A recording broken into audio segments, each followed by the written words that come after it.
Anong pinagkakitaan niyo dito, Nay? Nagtataka rin po ako dati nung na ano po ang mata ko. Kasi hindi na ito yung isa eh. Oo. Katarata. Parang nandilim lang po ang paningin niya. Katarata. Ayun na. May ano na siya. Tinatakipan ko tong isa, madilim siya talaga oh. Katarata. Yun, anak ko pa rin yun, yung nagkakatam na yun. At saka yung ditong nagkakatam din doon. Ay, opo. Opo, yun din ang ano nila, pinagkakapitan. Ano po yung ginagawa nila? Ano yan, inaano sa pagtapa.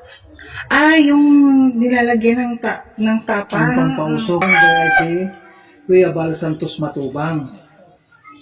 Napanood nyo ba o nabalitaan nyo na mayroong tumutulong na Bal Santos Matubang sa YouTube, sa Facebook? Ako kasi hindi maano sa Facebook kasi hindi ako marunong.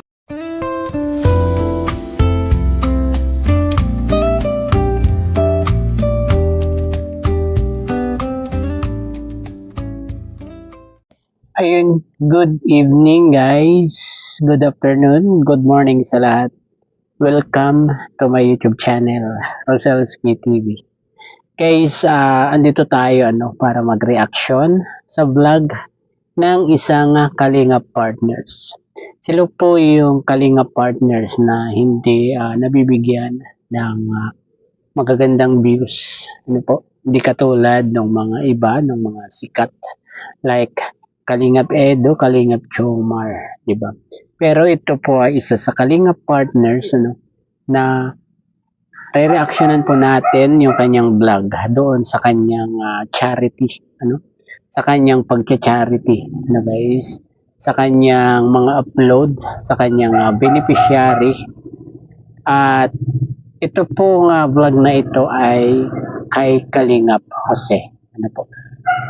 Pero bago po ang lahat ay pagkasuportahan po muna ang ama ng Kalingap, Kuya Bal Santos Matubang, Atenda Vlogs at Kalingap Rob. At ito na nga guys, re-reaction na natin itong iisa-isahin po natin yung iba't ibang tao, iba't ibang vlogger, iba't ibang Kalingap partner na nagcha-charity. At isa-isahin po natin silang reactionan yung kanilang vlog para ma-promote din po sila. At kailangan nila ng tulong ng katulad nating isang reactor guys, na mapansin din sila ng ibang mga viewers na sumusuporta dito sa Kalingap po. At ito po ang ating re-reactionan ngayon po. At sisimulan natin guys itong ating pagre-reaction dito sa kinausap ni Kalingap Jose at nung isang kasama niya itong yung matanda na 64 years old na At ito ay may nalaman tayo tungkol sa kanyang mata na may medyo lumalabo na po. Ito po, panoorin po natin. Ano bang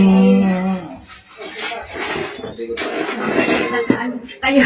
ano ba dito, Nay? Ano ba yung sitwasyon dito? Malaki ang dagat, malaki rin po. Naabot din dito. Ay, umabot dito ang tubig. Para sa... Matataas yung dito. Yung mga yung chlorine. Opo. Anong pinagkakitaan niyo dito, Nay? Nagtataka rin po ako dati nung na ano po ang mata ko. Kasi hindi na ito yung isa eh. Oo. Katarata. Parang nandilim lang po ang paningin niya. Katarata. Ayun na. May ano na siya. Tinatakipan ko tong isa, madilim siya talaga oh. Katarata. Kita Para siyang humahapdi. Apo. Katarata po yan. Ilang taong ka na, Nay? 60 po. Magsi-61 ngayong sa 13 ng January. Yung mga anak mo? Yan po sila, Yung lalaki po. Ito yung Ay, bunsong nung- babae. Ito. Anak mo rin po yan nasa bahay na yan. Yung bunsong babae. Yung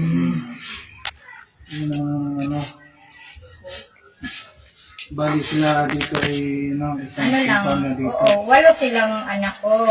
Kaya lang yung iba sa Manila. At ayun guys, 'di ba? Talagang sumasakit pala itong mata ni nanay tapos lumalabo na, no. At ang sabi nga nung kasama ni Kalingap Jose ay baka may katarata itong si nanay, ano. At kailangan talaga guys, yan ay maagapan, 'di ba?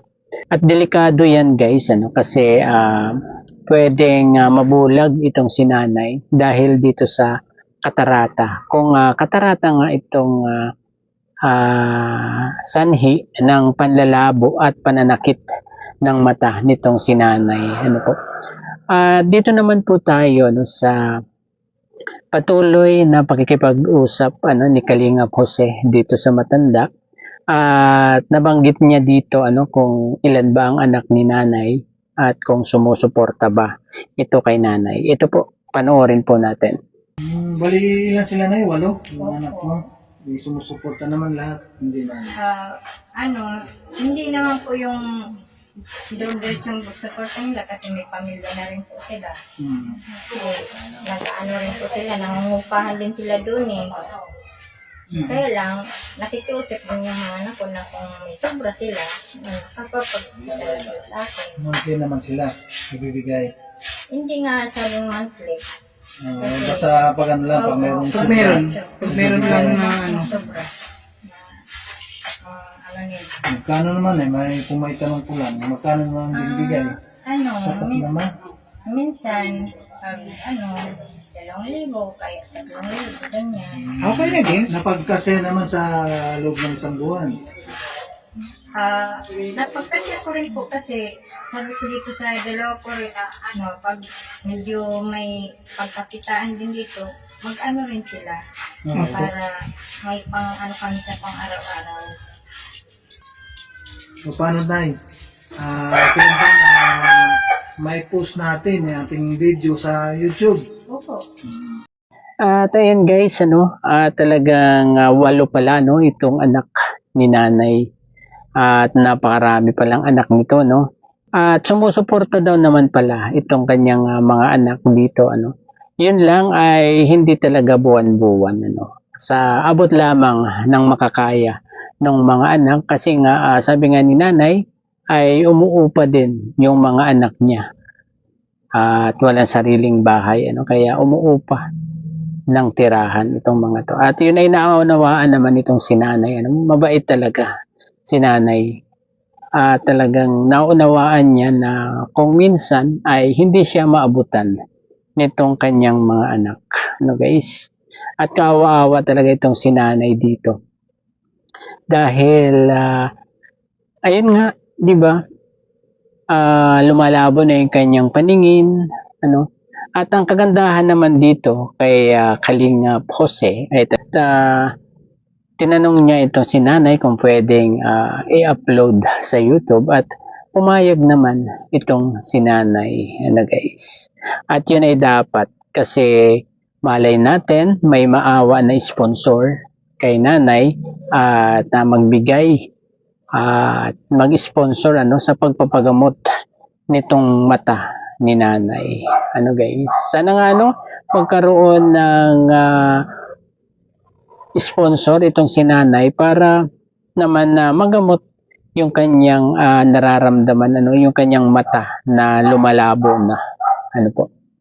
Ayun siguro guys, hanggang dito na lamang po ang ating konting pagre-reaction dito sa vlog ni Kalingap Jose. Guys, dapat ay itong mga ganito yung ating mga pinopromote para naman magkaroon sila ng views para dire-diretso yung kanilang tulong dito katulad ni nanay na kailangan ng tulong ng aga